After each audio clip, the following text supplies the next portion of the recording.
मैं, रागिनी, राहुल और सौम्या हम चारों दोस्त +2 में पढ़ते हैं। हमारी हॉस्टल से 1 किलोमीटर दूर पे एक ढाबा है जहाँ बहुत अच्छा खाना बनता है। वैसे भी हर दिन कैंटीन का खाना खा खा कर कौन बोर नहीं होगा, इसलिए हम चारों हफ्ते में एक बार उस ढाबे में जाते हैं।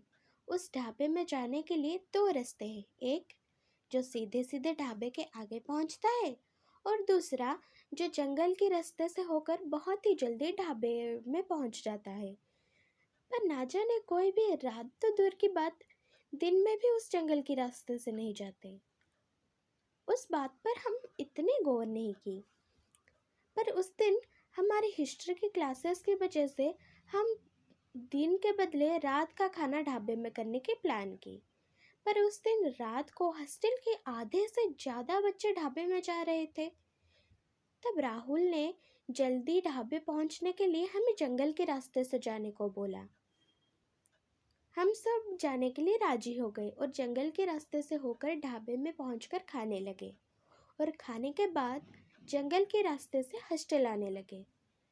पर आते वक्त जंगल में जो खामोशी थी, अब वो खामोशी कीड़े मकोड़ों की आवाज़ से गुम हो गई थी। ना जाने क्यों मन में अजीब सी घबराहट होने लगी थी। अचानक चारों ओर धुंधली सी होने लगी, जिससे जंगल में कहीं आग लग गई हो और उसकी धुआं चारों ओर फैल रही हो। पर ये धुआं वो धुआं नहीं थी, ये तो चारों ओर ठंड की महसूस करा रही थी, जिससे बर्फ की बरसात हो रही हो। तभी अचानक सामने से अजीब से जंतु हमारी ओर बढ़ने लगे। वो आधे इंसान और आधे जानवरों की तरह थे। वो सब घुर्राते हुए हमारी ओर बढ़ने लगे।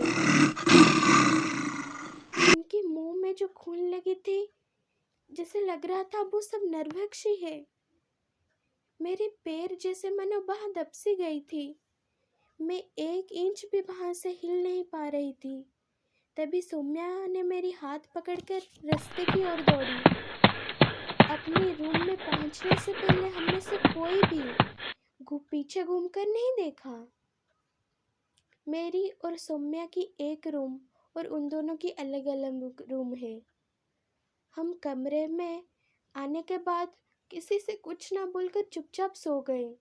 अगले दिन उठते ही हमें पुलिस के सायरन की आवाज़ सुनी।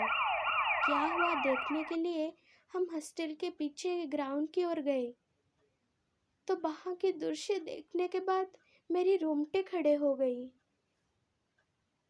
क्योंकि वहाँ मेरी दोस्त रागिनी की सिर पड़ी थी और उसके शरीर कहाँ गई थी उसकी खोजबीन चल रही थी।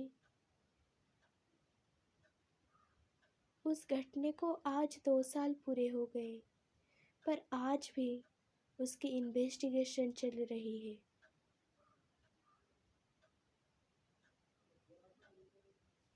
तो गाइज, स्टोरी अच्छी लगी है तो चैनल को लाइक शेयर सब्सक्राइब कर देना और कमेंट में भी बताना वीडियो कैसी लगी।